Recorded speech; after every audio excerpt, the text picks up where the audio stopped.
बड़े सारी जगह पर ये एक संशय है, कंफ्यूजन है कि भैया महाभारत पढ़नी चाहिए कि नहीं।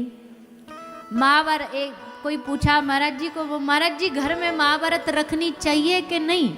महाभारत जी बोले घर में नहीं तो क्या गार्डन में रखोगे।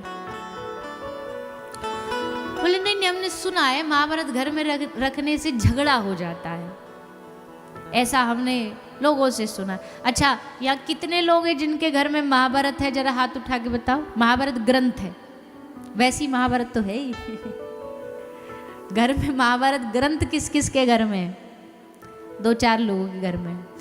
बाकी जितने जिन्होंने हाथ नहीं उठाए, जिनके घर में महाभारत ग्रंथ नहीं है, आपके घर में झगड़ा होता है? बोलिए ना। तो जिनके घर में महाभारत नहीं है, उनके घर में फिर झगड़ा कौन करवा रहा है? झगड़ा करते खुद, स्वभाव खराब है खुद का, और डालेंगे किसके ऊपर? बोले घर में महाभारत रख ली तो झगड़ा हो गया। अजी महाभारत कोई लठिया लेकर के युद्ध थोड़ी करा रही है। ये सब बेकार की बातें हैं। कुछ भी बातों में मत बहक जाया करो। जो भी आपको बोल देता है वही मान लेते हो। और माताएं थोड़ी ज़्यादा ऐसी होती हैं, जल्दी बह जाती हैं। किसी ने कह दिया अरे मैया तुम तो विवाहित हो, कंठी कैसे पहन लिया? ये तो पतिव्रता नारी पहन नहीं सकती, तुरंत उतार के धर देंगी।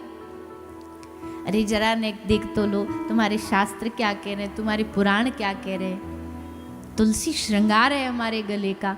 तुम कोई भी आयु के हो, किसी भी स्थिति परिस्थिति वाले हो, ऐसी कहा सुनी बातों पर भरोसा नहीं किया करो। पहले अपने शास्त्रों में पढ़ा करो। तो महाभारत रखने से झगड़ा नहीं होता। उल्टा महाभारत विजय का ग्रंथ है। पांडवों ने विजय प्राप्त करी भगवान के भाव के द्वारा। तो अगर घर में महाभारत रखोगे तो हम तो ये और कह रहे हैं उल्टा कोई थोड़ा बहुत झगड़ा होगा, कोई कहा सुनी होगी, कोई युद्ध चल रहा होगा, तो उसमें भी आपको विजय मिल जाएगी, जीत मिल जाएगी महाभारत की कृपा से। अपने पुराणों को हल्के में मत लिया करो, अपने शास्त्रों को वेदों को हल्के में मत लिया करो। ये किताबें नहीं है, ये साक्षात भगवान है। घर में अगर भागवत होगी, भगवत गीता होगी, रामचरित मानस होगी और उसका पाठ भी कर रहे होगे, तो घर में कलयुग दूर दूर तक भी तुम्हारे घर में प्रवेश नहीं कर सकता। घर में कितने भी बड़े बड़े महंगे महंगे बंगले बनवा लो, पर अगर उसमें ग्रंथ नहीं है ना, अपने पुराण शास्त्र नहीं, तो वो घर खोखला है। इसलिए सब लोग थोड़ा थोड़ा घर में रामचरित मानस रखो, भागवत जी रखो, पढ़ो उसको, जैसा समय मिल जाए। बच्चों से पढ़वा लो। थोड़ा थोड़ा ग्रंथ सबको पढ़ना चाहिए। महाभारत बड़ा अद्भुत ग्रंथ है। हर धर्म, हर संप्रदाय किसी भी चीज से नकार सकता, पर सत्य से नहीं नकार सकता। इसलिए व्यास जी ने सत्य नाम रखा, क्योंकि व्यास जी जानते थे आगे कलयुग आएगा, कलयुग के लोग धर्म के नाम पे लड़ेंगे, संप्रदायों के नाम पे लड़ेंगे, देवी देवताओं के नाम पे लड़ेंगे, गुरुओं के नाम पे लड़ेंगे। आजकल वही हो रहा है। आजकल इतना झगड़ा राजनीति में नहीं, जितना झगड़ा धर्म में। आपस में ही लड़े जा रहे हैं। तेरा भगवान बड़ा, बोला ना मेरा वाला बड़ा, और वो बड़े बड़े के चक्कर में लड़ते ही जा रहे हैं। धर्म धर्म की लड़ाई हो रही, संप्रदाय संप्रदाय लड़ रहे हैं आपस में। तेरा संप्रदाय बड़ा कि मेरा बड़ा, तेरा तिलक बड़ा कि मेरा बड़ा। गुरु गुरु नहीं लड़ रहे आपस में, पर गुरुओं के जो चेला हैं वो गुरुओं को ले लेके लड़ रहे हैं। गुरु जी की आफत कर रखी है बेचारों की। वो वाली बात है, एक गुरु के 2 चेला थे, तो बोले गुरु जी हम सेवा करेंगे। दूसरा बोला ना गुरु जी हम सेवा करेंगे। बोला ना हम चरण दबाएंगे। दूसरा बोला ना हम दबाएंगे। तो उसने कहा एक काम करो बेटा, 2 पाँव में, एक तू दबा ले, तू दबा ले, दोनों का बंटवारा हो जाएगा। तो दोनों बोले हाँ ये गुरुजी सही है। तो एक ने एक पाँव पकड़ा, एक ने एक पाँव पकड़ा, चरण दबाने लगे। दबाते दबाते दबाते गलती से दाएं वाले का पाँव बाएं वाले गुरुजी के पाँव से छुप गया, टच हो गया। सोई महाराज अब तो बायां वाला फूल के नाराज होके लाल पीला हो गया। बोले तेरी इतनी हिम्मत, मेरे पैर से तूने गुरुजी का ये वाला पैर, अभी देख अभी बताता हूँ। और ले करके डंडा गुरुजी के दूसरे पाँव को तोड़ने लगा। ये है गुरु जी की चेला की गुरु भक्ति। बोले ना हमारा हमारा होना चाहिए, तेरा तेरा होना चाहिए। ऐसे चेलाओं से तो भगवान ही बचाए, ठाकुर जी बचाए। इसलिए आजकल जो अच्छे गुरु होते हैं वो ज़्यादा चेला नहीं बनाते, क्योंकि उनको पता सबसे बड़ी फांसी है ये।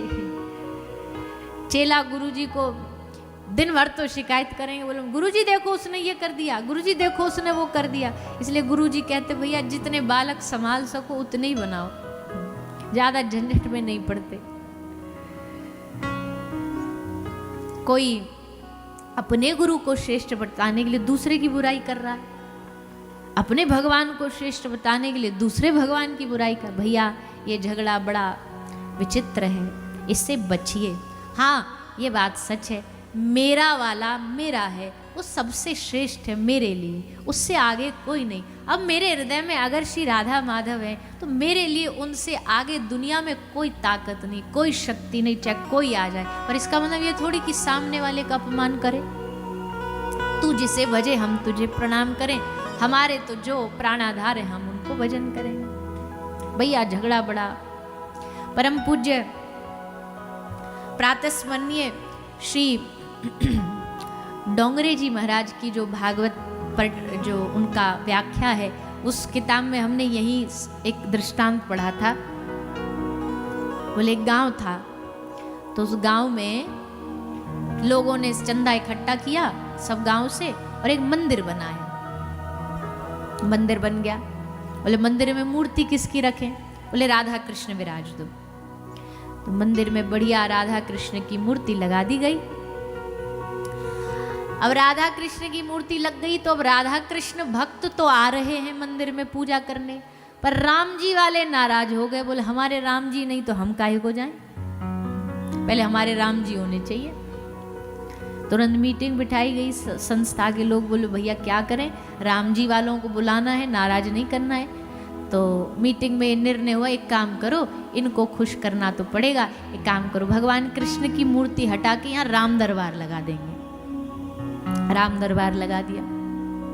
अब राम जी वाले आना तो चालू हो गए। अब कन्हैया जी वाले नाराज हो गए, बोले हम काय को आए, हमारे कन्हैया जी हटा दिए, हम ना रहे। उनको भी नाराजगी हो गई, अब क्या करें। तो फिर मीटिंग बैठी, बोले एक काम करो, मत तो यहाँ पे राम जी रखो, मत यहाँ पर कन्हैया जी रखो, यहाँ पे महादेव की एक शिवलिंग विराज दो। अब महादेव की शिवलिंग विराज दी। अब महादेव वाले शैव्य आना चालू हो गए, राम जी और कन्हैया जी वाले दोनों बंद हो गए। अब बड़े परेशान संस्था वाले बोले भैया मंदिर तो इसलिए बनाया जाता ना कि पूरा गांव आए एकजुट होके, अब यहाँ तो गड़बड़ है, कैसे पूरा गांव आए। तो पास में एक महात्मा जी रहते थे, महात्मा जी के पास गए समस्या लेके, बोले महाराज जी समाधान बताओ, ऐसा क्या करें जो पूरा गांव आ जाए यहाँ। महाराज जी ने एक विनोदी थे, विनोद करते थे।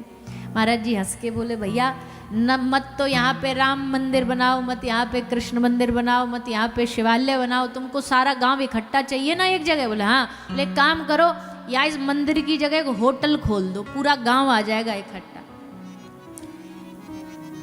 लोगों ने कहा बात तो सही है। तब अपनी सच्चाई पता चली कि हमारी सच्चाई क्या है कि हम होटल जैसी असत्य चीज पर तो इकट्ठा हो जाते हैं। होटल जाने से पहले पूछते हैं कि भैया तू कौन से धर्म का है, कौन सी संप्रदाय का है, कौन सी जाति का है। वहां तो पहुंच जाएंगे आंख बंद करके। और जैसे धर्म को बढ़ाने की बात आती है वहां हम अपना अपना झंडा लेके खड़े हो जाते हैं। पर ऐसा नहीं होना चाहिए। हम सब सनातनी हैं, हम सबका एक ही धर्म है। अपने धर्म की सेवा करना, अपने अपने इष्ट की आराधना करना, लेकिन किसी भी प्रकार का कोई भेदभाव नहीं।